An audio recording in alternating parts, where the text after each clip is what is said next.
औज़ुबिल्लाहिमिनश्शैतानिर्रजीम बिस्मिल्लाहिर्रहमानिर्रहीम। नाज़रीन इकराम, मैं हूँ मोहम्मद रिजवान अमीर। आप देख रहे हैं यूट्यूब चैनल प्रॉपर्टीज़ पाकिस्तान। आज की वीडियो बहुत अहम है, ख़ास तौर पर Jammu and Kashmir cooperative housing society के मेंबरान के लिए, जो कि जोन 5 के अंदर काफ़ी अर्सा दराज से इस कश्मकश में के थे कि आपके प्लॉट्स का क्या बनेगा। मैं काफ़ी अर्सा पहले आप लोगों को अपडेट्स देता रहा हूँ, बीच में गैप आ गया, गैप क्रिएट हुआ, कुछ इश्यूज़ थे, कुछ प्रॉब्लम्स थी जो कि आप लोगों से मैं शेयर नहीं कर सकता था। अल्हम्दुलिल्लाह अब तमाम तर इश्यूज़ से, प्रॉब्लम से हम अल्हम्दुलिल्लाह दस्तबरदार हो चुके हैं। और जो कमेटी, जो मौजूदा कमेटी है जिसमें सरदार सबील साहब हैं और उनके साथ बाकी कमेटी के जो मेंबरान हैं, जो कि 9 बनते हैं, उनके मुताबिक कल रात की नई अपडेट जो आई हैं कि गुलबर्ग के जो सेक्रेटरी साहब है शुजातुल्लाह कुरैशी साहब, वो आउट ऑफ कंट्री थे, वो वापस आ चुके हैं। 1 वीक हुआ है और गुज़श्ता जो रात गुजरी है इसके अंदर इनका साथ जो MOU साइन हो गया, जो टर्म्स एंड कंडीशन जो थी वो मेंबरान के हक़ में थी, जोन 5 के मेंबरान के हक़ में थी, वो टर्म्स एंड कंडीशन जो है वो तय पा चुकी हैं और सिर्फ इंतज़ार होने जा रहा है AGM का। क्योंकि AGM के बगैर, मेंबरान की मशवरत के बगैर, उसको अप्रूवल के बगैर आपकी मर्जी नहीं मुमकिन हो सकती। तो डेट का इंतज़ार था कि AGM के लेटर्स कब पहुँचेंगे लोगों को, जो कि रूटीन में जो जिस वजह से डिले किया जा रहा था, वो डिले होने की वजह क्या थी, वो भी इंशाल्लाह आप मुझे कॉल कर सकते हैं, उस वजह भी आपको बता दूंगा। वो हर चीज़ वीडियो में मैं बयान नहीं कर सकता। मुख्तसर बात ये कहूँगा, मुख्तसर खुलासा ये है कि MOU साइन हो चुका है। 24 और 25 की डेट इन्होंने दी है इस माह की, कि जिसके अंदर इन्होंने अखबार के अंदर इश्तिहार आएगा आपका AGM का। AGM होती है एनुअल जनरल मीटिंग होती है, जिसके अंदर तमाम जोन 5 के मेंबरान अपनी जो है अटेंडेंस देंगे, जो कि मौजूदा है, और वो अपनी इजहार करेंगे कि हमें गुलबर्ग में जाना चाहिए कि नहीं चाहिए। वो टर्म्स एंड कंडीशन आपको बताई जाएगी कि ये इन टर्म कंडीशन के ऊपर हम गुलबर्ग को हम गुलबर्ग के अंदर आपको मर्ज कर रहे हैं।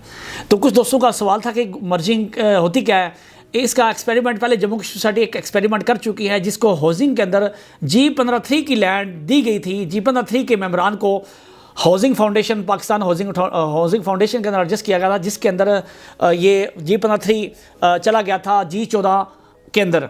तो G14 का जब ये मर्जिंग नहीं हुई थी, तो वहाँ पे 5 वाला प्लॉट जो G15 के अंदर 3 में था, वो ऑलमोस्ट 12 से 15 लाख रुपए के मार्केट के अंदर प्लॉट रुल रहे थे।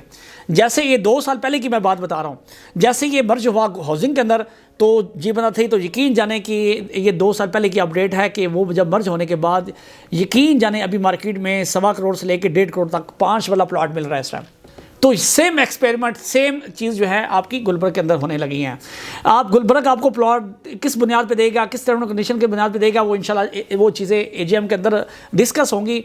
सेकंड बात ये है कि इंशाल्लाह हमारा बहुत ज़्यादा ख्वाहिश है कि आप मेंबरान का तहफ़्फ़ुज़ किया जाए और फर्दर गाहे बगाहे आपको अपडेट दी जाए। कुछ ऐसी अपडेट्स होती हैं जो आप तक नहीं पहुंचाई जा सकती, कुछ इंटरनल कंडीशनें होती हैं। हमारा प्रेशर है इस टाइम सोसाइटी के कमेटी के ऊपर, क्योंकि इनके टडोर में तकरीबन ऑलमोस्ट 9 से 10 महीने रह चुके हैं। उस 9 से 10 महीने के अंदर इन्होंने जोन 5 की मर्जी भी करनी है, फिर जोन 4 की मर्जी भी करनी है, और सेकेंड स्टेप में F16 की डेवलपमेंट भी करनी है। तो उस वाले से हमारा इन पर हमारी पूरी कोशिश है कि ये अपने हमारे जोन 5 के मेंबरान को, क्योंकि ये बदनसीब है, ये बदबख्त लोग हैं, इन्होंने 2004 से लेकर अभी तक लोगों को लटका के रखा हुआ है। ये अभी भी नहीं कर सकते, आगे भी इन्होंने कुछ नहीं करना। तो मुख्तसर खुलासा ये है कि गुलबर्ग में अल्लाह करे आपके मामलात हल हो जाएं और आप गुलबर्ग के अंदर चले जाएं और आपकी जमा कुंजी है उसके अंदर बेहतर अंदाज में, बेहतर तरीके से उसका फ़ायदा हासिल हो सकते हैं। और बाकी वो दोस्तों आप जो कि अपना प्लॉट बेचना चाह रहे हैं, तो अभी आप मुझे अपना प्लॉट की डिटेल भेजें, इंशाल्लाह आपके प्लॉट के ख़रीदार हम हैं और आपका प्लॉट हम खरीदने को तैयार हैं। वो दोस्तों आप जो कहते हैं कि हमें पैसों की ज़रूरत है, हमें मज़ीद एक्सपेरिमेंट के अंदर आना चाहिए, हम गुलबर्ग के अंदर मर्ज होंगे तो उसके बाद हम प्लॉट सेल करेंगे, तो उनसे गुजारिश करता हूँ कि आप प्लॉट को होल्ड करें, इंशाल्लाह आपको बेनिफिट लाजमी होगा। और इसके अलावा अगर आपके माइंड में कुछ सवाल है, कुछ जवाब है जोन 5 की मर्जिंग के वाले से, वो आप मुझसे ले सकते हैं। चेयरमैन साहब जो थे राना मोहम्मद इरफान साहब, जो कि इस सोसाइटी के चेयरमैन थे, उनके साथ इन्होंने ऑलमोस्ट उनको टर्मिनेट किया, जिसका भी केस हाई कोर्ट के अंदर है। 17 तारीख डली थी जो कि गुज़र की है, वो डेट उसके ऊपर हेयरिंग हुई। अब दोबारा उनकी बहाली का जो है वो चल रहा है केस हाई कोर्ट के अंदर, जो केस अभी फरवरी की डेट आई है 6 फरवरी की। उसके अंदर इंशाल्लाह ये चीज़ें अपडेट आएगी। जैसे भी कोई नया चेयरमैन अपॉइंट होता है या वो पुराने बहाल होते हैं, वो भी इंशाल्लाह आपको हम गाइड करते रहेंगे।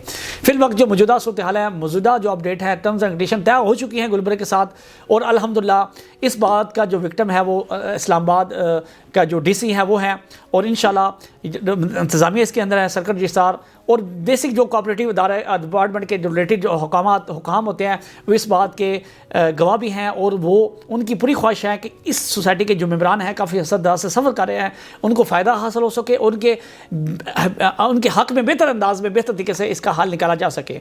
तो उसका मुख्तसर जो खुलासा था इंशाल्लाह वो मर्जिंग की जो पॉलिसी है आपको बताई जाएगी, जो कि AGM के अंदर होगी। AGM के अंदर आप दोस्तों आपकी अप्रूवल होगी, उसके बाद इंशाल्लाह आप गुलबर्ग के अंदर ट्रांसफ़र हो जाएंगे। जम्मू एंड कश्मीर सोसाइटी से आपकी जान छूट जाएगी।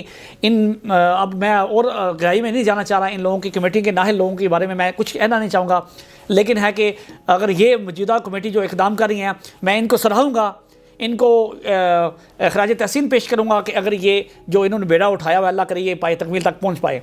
तो अगर ये कर देंगे तो हम इनके शुक्रगुजार होंगे, अगर नहीं करेंगे तो इंशाल्लाह हम इनके ख़िलाफ़ हर मौके पे हर प्लेटफार्म के ऊपर आवाज़ उठाएंगे। बहुत शुक्रिया, थैंक यू।